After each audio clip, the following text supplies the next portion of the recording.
Assalomu alaykum, hurmatli radio anglag'uvchilar. Adabiy anglatish programmamizda anglashinglarni qarshi olamiz. Bugungi programmamizda yozuvchi Oyshan Ahmadning Muhammad Beshir Chingvang nomli romanining davomini anglatamiz.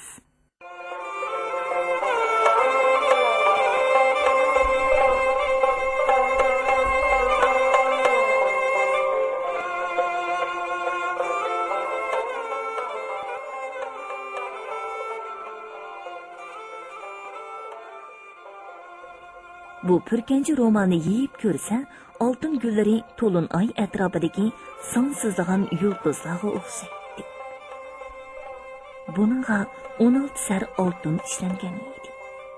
İkinci patnosda marvayı tutulgan ak börtme şal koyuldu. Bu romanımı kumulның ustalları layihilgen bulup, etrafı çuçılıp, bütün yerige marvayı kadalgan idi. Bu romanı yiyip görseniz, ak qar kök muz qaplab turgan Tangri tog'lari. Tangri tog'laridan eqib tushayotgan daryo, songsizlagan eriq o'stanlar ko'z oldingizga keladi. Bulardan boshqa yana bir qancha patnosda chashma tikilgan lechaklar, qishliq yung yog'liqlar qo'yildi. Yana ikki patnosda kesaklari tarroq, to'pisi taqsirak tikilgan chashma do'ppa, kalvutun besilgan do'ppa, ta'tillardan tikilgan do'ppi qo'yildi. Do'ppilarning hammasiga degudek oltin qadoq, oltin muhozalar qadalgan edi. Yana 10 patnosda etek cho'rilarga chashma tikilgan yoki kalvutun besilgan cheklik uzun chapallar. Ta'tillar kimxobdan tikilgan chapallar. Ichiga sho'lusun, qama, ko'rpi tutilgan chapallar. Qisqa, qo'yinliq chapallar. Her xil ko'nglaklar, Rum shayisi, Makkaning mahmali, Hindiston duxovisi, Xotan atlisidan tikilgan ko'nglaklar. Yana 5 patnosda chiroyli oyoqlar, har xil mahmal duxovlardan tikilgan qisqa o'tiklar qo'yildi.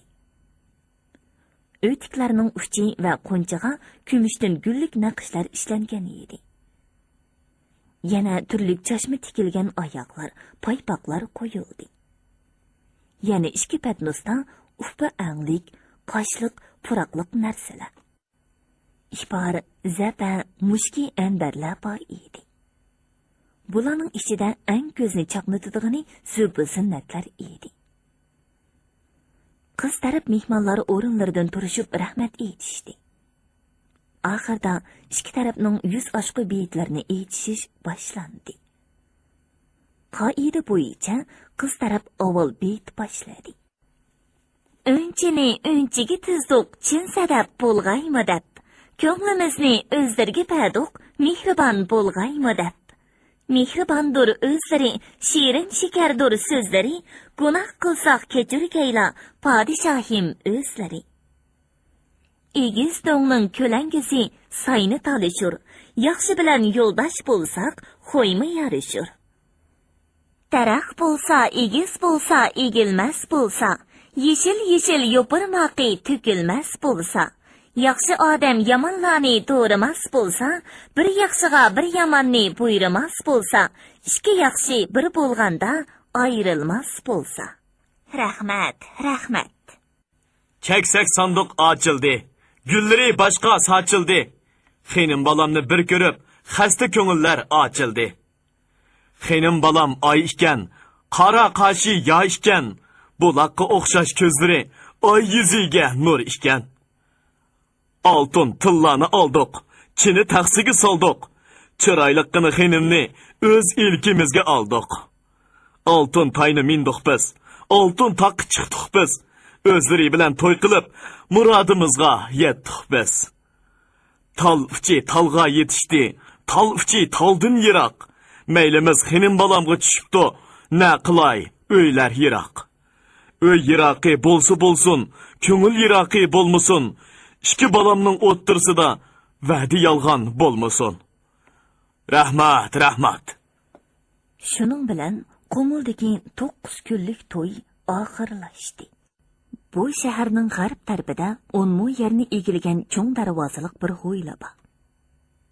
Bu hovlining oldida qeyrib shoxlari shupurg'a aylanib qalay degan, yıldızları ko'rinib, qo'li hurmak bo'lib ketgan bir tup qari yog'och daraxti bor. Aytishlarga qaraganda, bu qari yog'och Abaydulla Tarxonbek davrida tikilgan ekan. Bu hovlining uylarga tutash keng saynasida map turadigan, ot bog'laydigan joylari, ot o'qurlari ko'zga chilqib turadi. Hovliga kirgan hamon ot tezigining sesiq purqi burunga uriladi.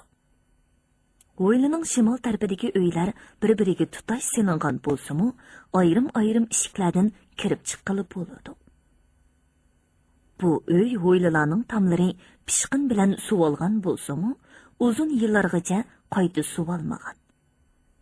Shunga tomning oyoq taraflari bekla maynatlashib ketgan. Ba'zi joylarining suvoqlari tushib ketgan edi. Bu yerda Van avlodidan bo'lgan Suvurbek o'tiradi.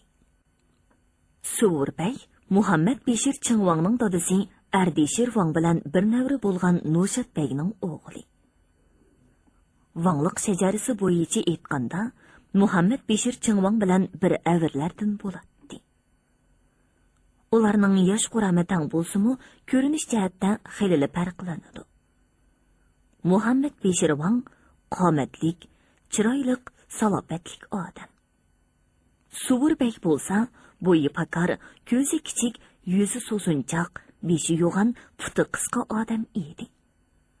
So'zlasa ovozi tom chiqadi. Kishilar uni g'oz-qapoq deyishadi. U doim Alloh taolaning ko'zi bizga kelganda ko'rmay qoldi. Bo'lmasa, mening ulug' bovam Van bo'lgan bo'lsa-da, bu Vanliq Beshirga emas, oxirda menga taalluq bo'ladi, deb yuradi. Shunga u o'zini ba'zida gung desa, ba'zida tayji deb atab oladi. U to'li chaqlarda puhralarga menga bo'ysunganing bilan Beshirga bo'ysunganing nima farqi? Menga baribir Van avlodiga, deb zo'rlik qiladi. O'rdida bo'lsa, o'rdiga kelgan hamon bir qism odamlarning laqimini tortib, "Ey, tozliqkash, orda oldini obdan tozlamabsan-ku. Ey, laychi, Maviyaning tom suvoqlari yaxshi emas", deydi. Hatto o'rda oshxonalariga kiribmi? "Ey, g'unchachi, qo'lingni yudingmi?" deb uning tishiga tegsa, "Ey, qumdoqan parash, necha 10 yildan beri tomoq etsan, kim seni tomoqni maqtab yegini bor?" deb uningga chiqiladi. Shuning bilan bu begning keynidilla uni tillashlar boshlanib ketadi. Voy, beshi yo'g'on g'azqapoq. Tasmigan ishning xuyi o'lgich qolmas degandek, ya buning og'zidan kishi xushal bo'ladigan biror ig'iz so'zmi chiqmaydi. Ko'ngli yomonning og'zi chittikan degan shu-da. Muhammad Beshir Chingvang uning xuy paylini belgashgan uningga yo'l qo'yib, hatto uni o'rdida gungliq darajasi bilan tayjilar qatorida ko'ribmi kelgan edi. Lekin u buningga zodil rozi emas edi. U ba'zida qimar o'ynab o'tirib-esa, abyun tortib yotadi. Ko'p vaqtlarda aroq ichish uningga odat edi. Van xo'jamning to'y kunlaridami u yana xon ombilining jizakchilari aroq ichadigan kichkina qovoqxonadan bir xumra aroqni elib uyiga qarab mangdi. Uyda Minis Appaqning dedigi cho'chori tugib Minis Appaq qiyshig'a yop-yeshil o'sma qo'yib, ko'ziga surma tortib, ishki mangziga shapdol chechkida o'zi yasib olgan angligini surib, ilmi ilingan gullarang zo'jo ko'nglak ustiga ko'k tovarda etak cho'risiga chashma tikilgan pashmat kiyib, kimxob ko'rpi ustida o'ltiradi. U har doim men degan xaynam deb o'ziga tamanno qo'yadi. U o'z-o'ziga-mu yoki cho'chori tugayotgan dedigi sarayga-mu aytavur bir narsani da'vatadi. Ot aralab yapshang, g'un aralab tavus. Oy, nima qo'yibdi bizga? Nazar tegsu pashiga, sumriq kunlar qoshiga. Hay, kunlarning birida eshakdan siyrilib qolgan to'g'ordak siyrilib qolamdi texi. Hey, menga qara. Meni sxenim bundaq deydi-ku deb dushmanim xomushqa deb solma, ha? O qatarda yo'q, anglab qolsa qumulg'i yoyudi. Gap qilyapman senga, hoy. Nima da'vatidi lekin, anqiralmadim xenim. Hey, gaz, anqiralmagan bo'lsang bo'pti. Sevet begidek egilishni bilasan. Tova, yalaqçı yalaq bilan, tejimel toyoq bilan deb egilib o'tursang, ya seni urg'ili bo'lmagan. Mo'ngmi desi gazdek, gasmi desi shashdek. Ras aytdi-du, har ko'ngilning o'ziga yoqqan yori bor. Tamg'a tushgan ham qapoqningmi o'ziga tushdi qolaba deb, sendimi xeyli hol borjimi? Xo'sh xinim, ig'ildan och chiqib kelsa so'lg'ili bo'ladi, ig'izdan gap chiqib kelsa so'lg'ili bo'lmaydi. İparlıq haltıdan ipari ketken bilen hiyde kalıdı xinim.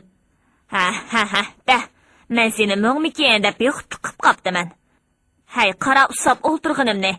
20 yıldan beri tüzügrek gipangna anlap baqqanım muşu boptu. Sen 30 yaşqı kirdin, men 40 kirdim.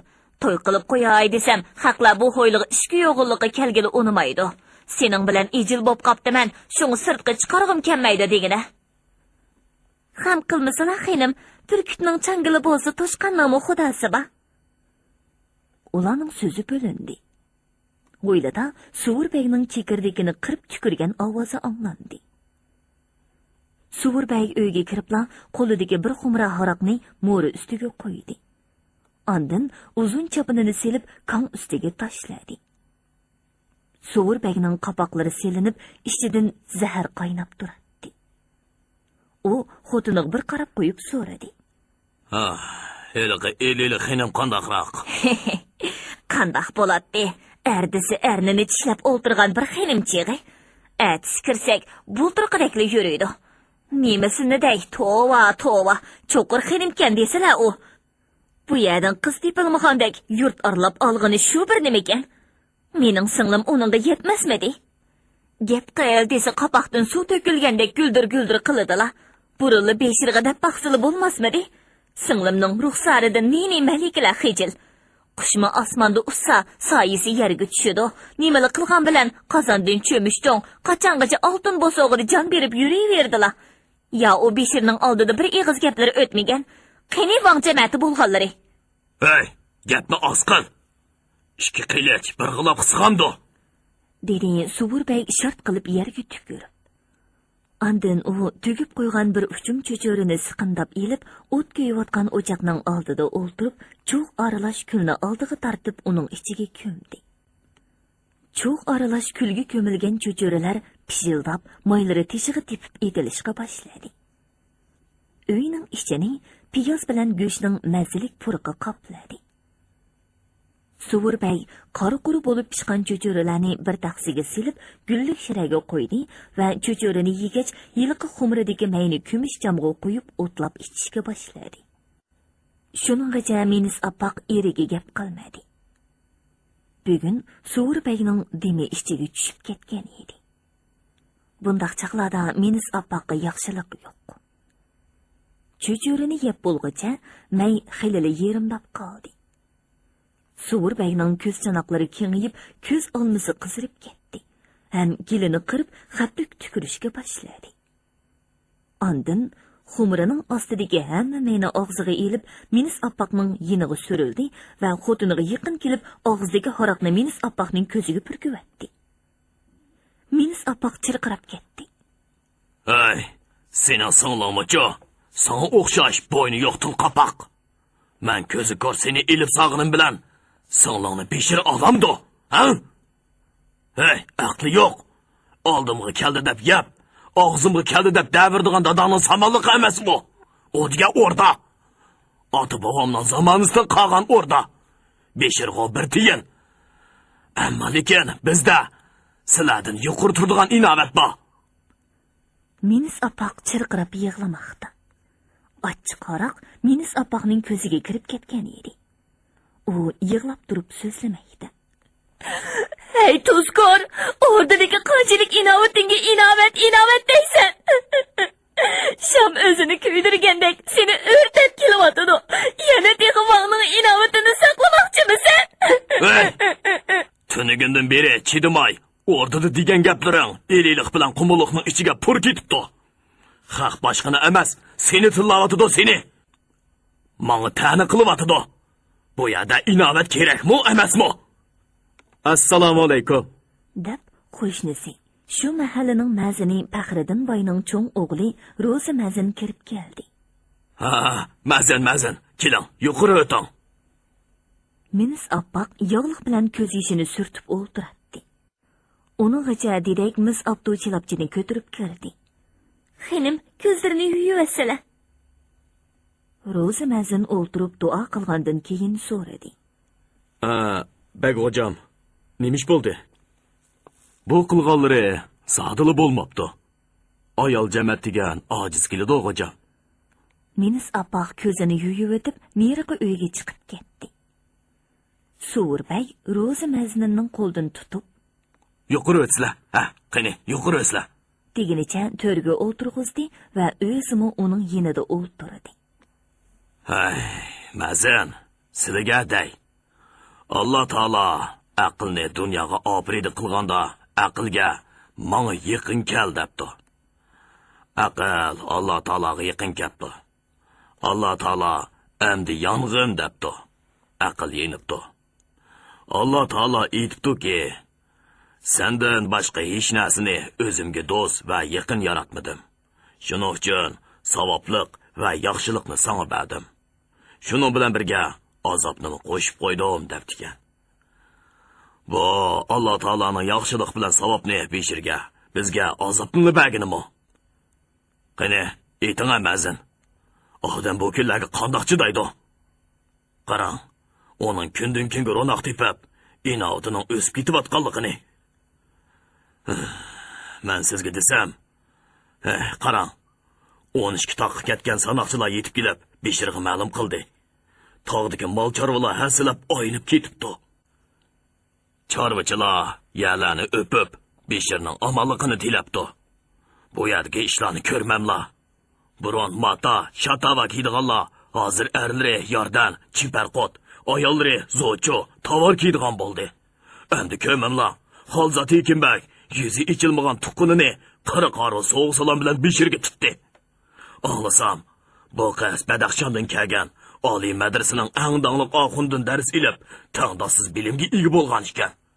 Yana texi Qashqar, Xotan, Yarkentga o'qishga avatilgan talablar mudarrislik, tibiblik, xattotlik, munajjimlik ishlarida don qozinib qaytib kelyotgandak. Shahar yizlar qarsoq, madrasa, maktab, bog'-bog'chilar usti-ustiga qurilyotdi. To'ydan burun anglasam, xazinachi xazinani ratlagan ekan. Idishlardagi oltinning hisobi yo'qmish. Yombuni u yoqdan bu yoqqa tashlab sanab chiqibdi. Parcha kumushlarni bo'lsa, shundoq hisoblab chiqibdi. Mana qarsizlar. Endi hamma yaxshilik Beshirgili mansub bo'lib ketdimi? Hamma boyliq shuningli mansub bo'lib ketdimi?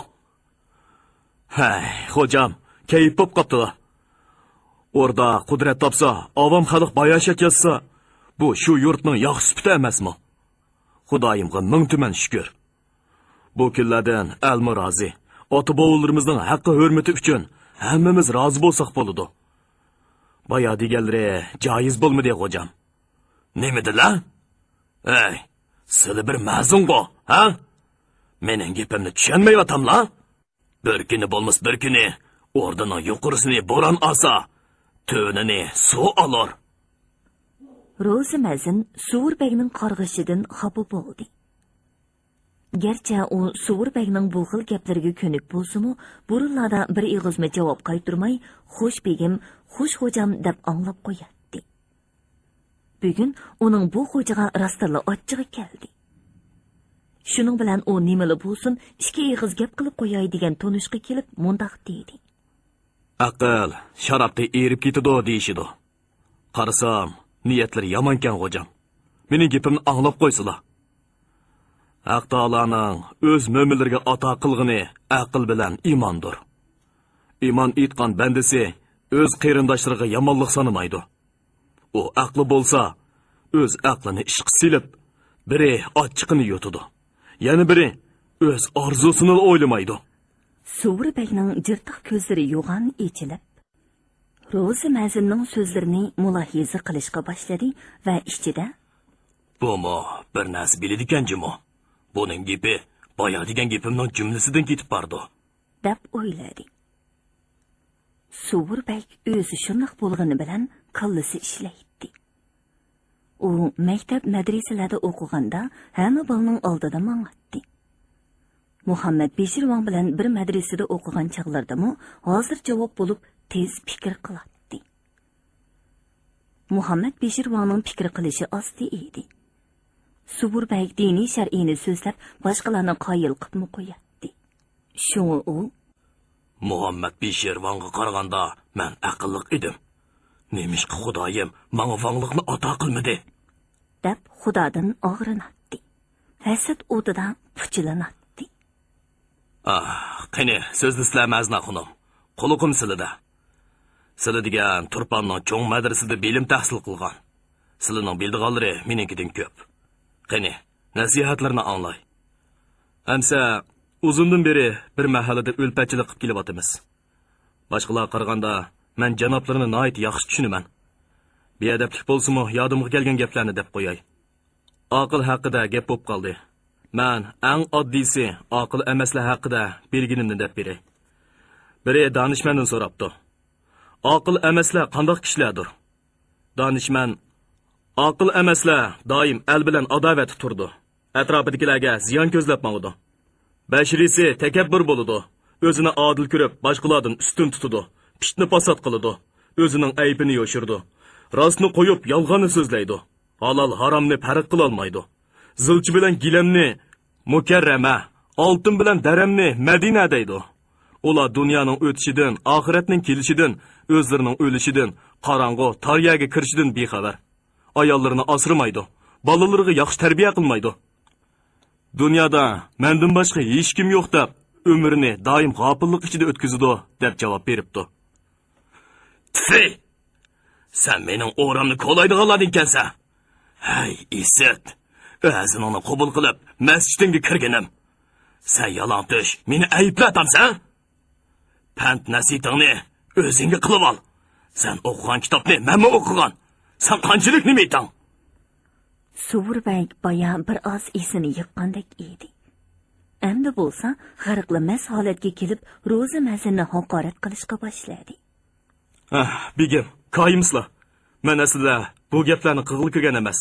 Boshqa bir ish bilan kirgan edim. Janoblarining yilliqchilari har yili ikkimizning yerlari orasidagi qirni buzadi.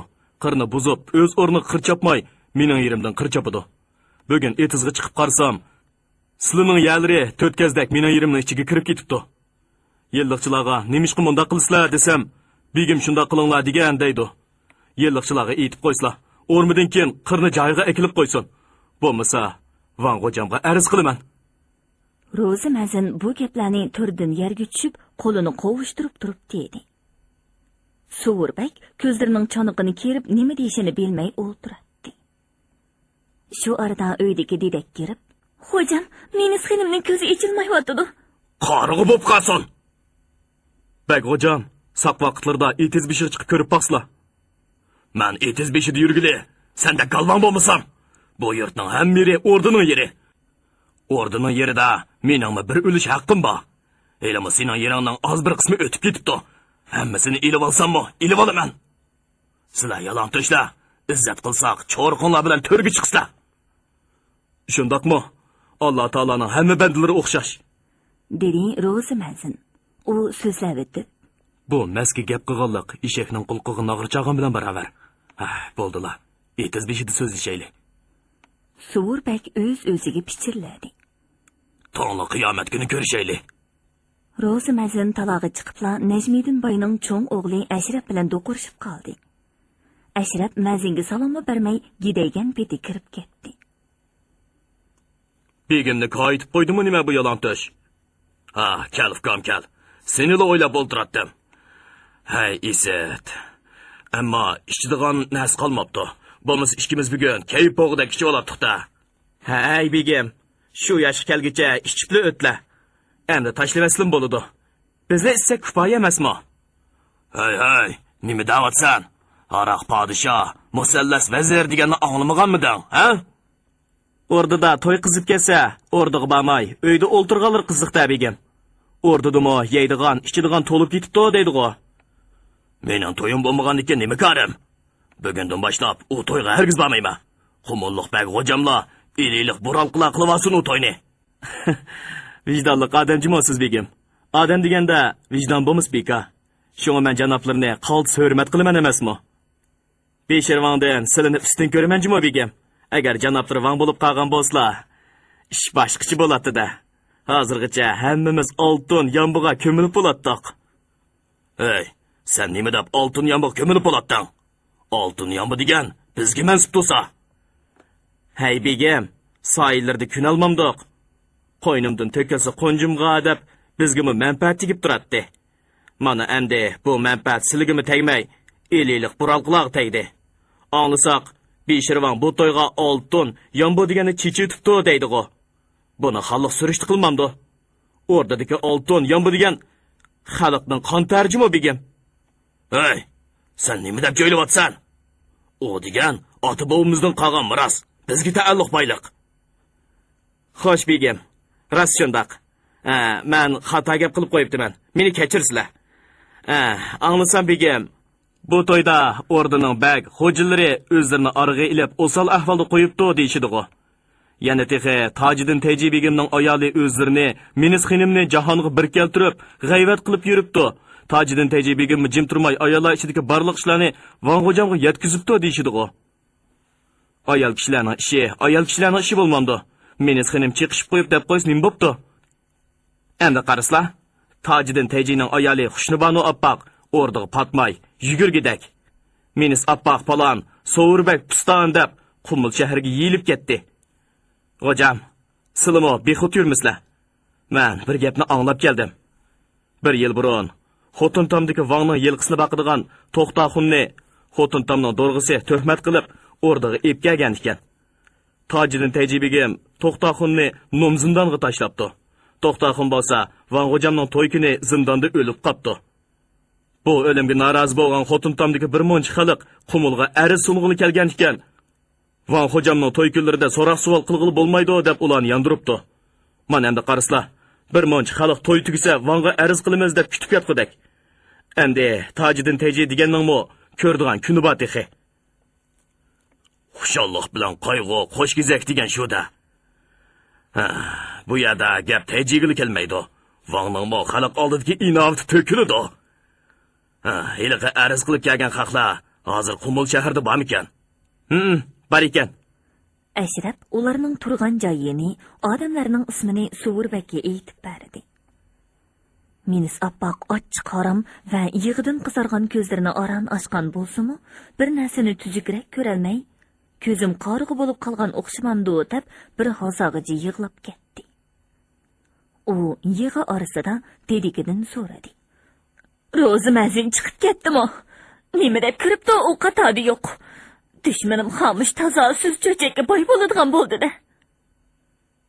Minis Appaqning düşmanım xamush degani Ro'zi Mazinning ayoli edi. Xamishxon bu mahallada hurmati bor, mehmon do'st, oq ko'ngil, gepi tatliq, qo'lim qo'shnilar bilan ittifoq o'tadigan, parangchiligi hammaga mashhur ayol edi. U biror nima deb ig'iz ochdimi bo'ldi. Nurg'un xotinlar shuning og'ziga qarab o'ltiradi. To'y to'killar uningsiz ma'nilik o'tmaydi. Bu ayolning yana bir alohidaligi, u nima kiysa yarashadi.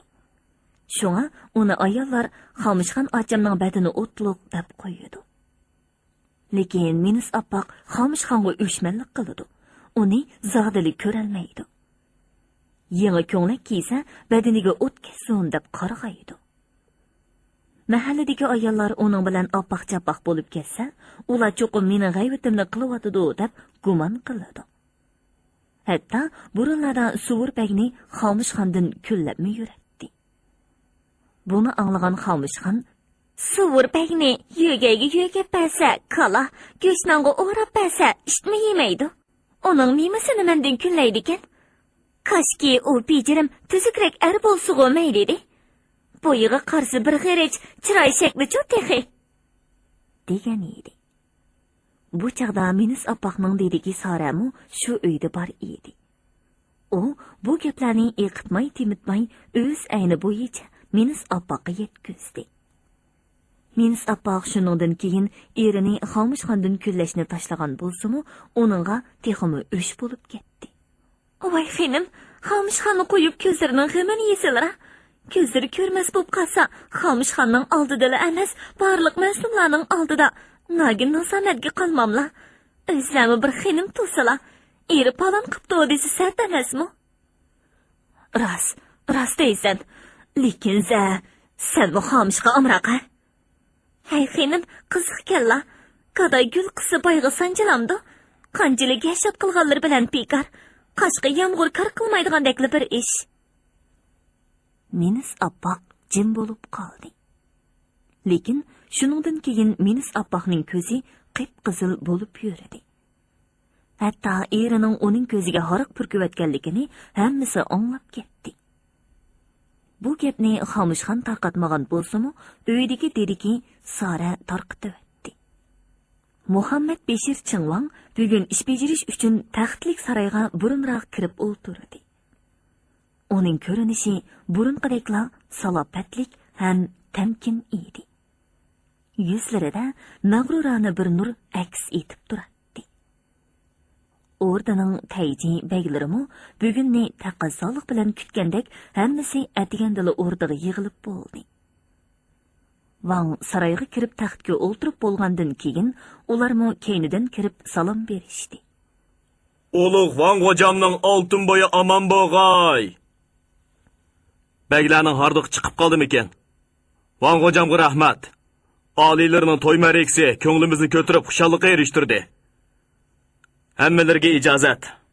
Wangning o'ng tarafida Tojiddin Tayji bilan Na'matullo Tayji. Sol tarafida Patunush Tayji bilan Hoshir Tayjilar o'tiradi.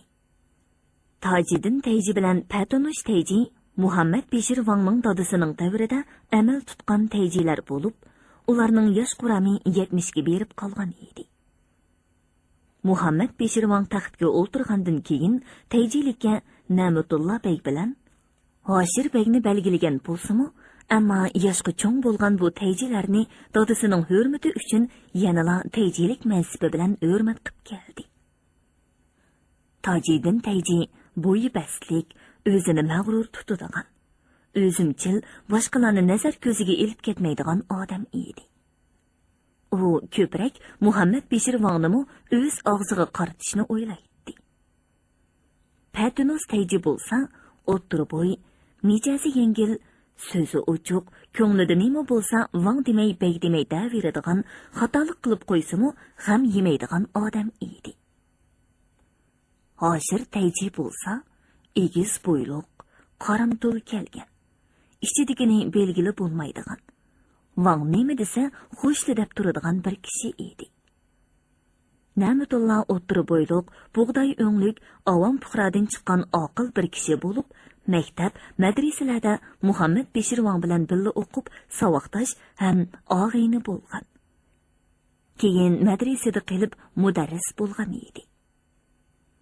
U xalq ichida olim deb shuhrat qozongandan keyin Muhammad Beshir Wang o'rniga taklif qilib tayjilik unvoni bergan edi. U kamtar, samimiy, oq ko'ngil, yaxshi yomonni oq qorini aniq farq etadigan kishi. Bulardan boshqa bu yerda o'tirganlardan Sidiq Tungchi begimi bor edi. Bu kishi Ardeshir Wangning tilmochi bo'lgan. Yana Wangning xos ma'lumchisi ham Mirg'asib begi Shosilinbek. O'rdining qozisi Yunus qozi. Ushbegi bosh munshi qatorliq beglarmi qator o'tiradi. Muhammad Beshir Wang beglarga bir qo'r qarab chiqqandan keyin kulimsirgan holda dedi: Xo'sh, baglarim. Hammamiz to'y ishi bilan bo'lib ketib, 10 kundan beri o'rda ishlari, xalqning ishlari, bag xo'jalarning ishlaridan xabarsiz qoldim. Hammalari zo'r ishlar bo'lsa, ma'lum qilg'aysizlar. Avval Tojiddin Tayji o'rnidan turib ta'zim bilan dedi: Hazratlarga ma'lum bo'lg'ay. O'tganda zindondagi to'xtaxona haqida surishtirishimni aytgan edilar. Garchi Wang hojamning to'y kunlari bo'lsa-mu, men bu ishni surishtiray deb turishimga to'yning 4-kuni qo'ydayman.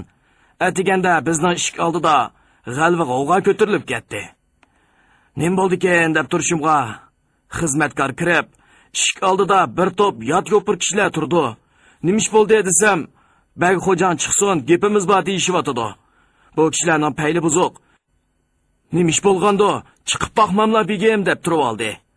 Aldirab ishga chiqsam, bir to'p tog'chilar ekan. Ustimdan g'avg'o ko'tarib kelgan chig'i. Nimish bo'ldi deyishimga, taraf-tarafdan suransib ketdi. Bag bo'lsin, taji bo'lsin, o'rdining qoida qonunidan chiqsa gunohkordir.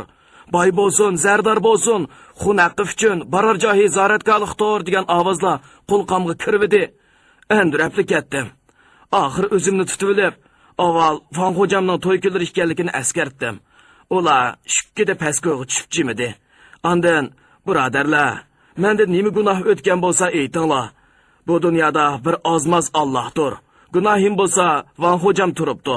Sizlar turibsizlar, bo'ynimga olay, yaxshilikchi so'zlashayli dedim. Ularmi yumshidi va ulardan bir ikkisi orig'i tushib, To'xtaxonning ishini tekshirish qilmayla xotin tandorg'isining gapini anglab zindonga tashlaganimni, oxir To'xtaxon zindonda o'lib qolganligini aytdi. Shuning bilan men rostilla xato ish qilganligimni, o'rdining qoida qonuniga xilof qilganligimni his qildim-da, ularga yinimdan 500 sar ko'mish chiqarib berib, hozirgacha qaytib turinglar. Men xotin tandorg'isi bilan uning o'g'lini bugunla oldirib kelaman dedim. Ular qaytdi. Rost degandak, xotin tandorg'isi bilan uning o'g'li gunohini bo'yniga oldi. Bu ishni Mir G'azapegim bilan ikkimiz hech kimga to'ydirmay eppadik. Oxir xotin tandorg'isi bilan uning o'g'lining gunohini yezib, hazratlariga ep keldik. Farmon! Xotin tandorg'isining mansibi ilinib, 3 yil zindonda yotsin. Uning ziyoda mol-mulki musodara qilinib, 3dan 1 qismi To'xtaxonning balachaqsiga, 3dan 2 qismi xotin tamdagi ojiz o'riqlarga ulashtirib berilsin. Odam o'ltirgan qotil bir umr zindonda yotsin. Hurmatli radio anglag'uchilar, yozuvchi Oysham Ahmadning Muhammad Beshir Changwang nomli romanini bugun mush yergacha anglatdik. Davomini atidagi programmamizda anglag'aysizlar.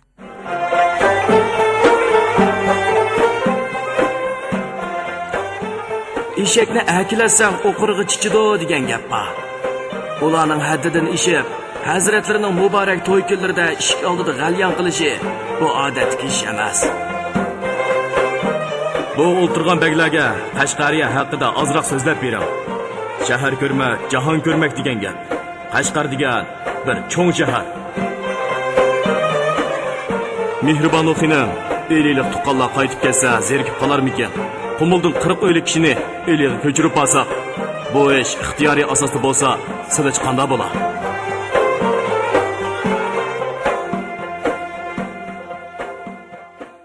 Bugungi programmamizning diktorlari Dilnigar Hasan, Salihjon Ro'za Hoji, ovoz texniklar Po'lat Tursun, Toyir Yasin, mas'ul muharrir Ilhom Mahmud, Abdurasul Abdurahim, nazoratchi Gulbahor G'o'p.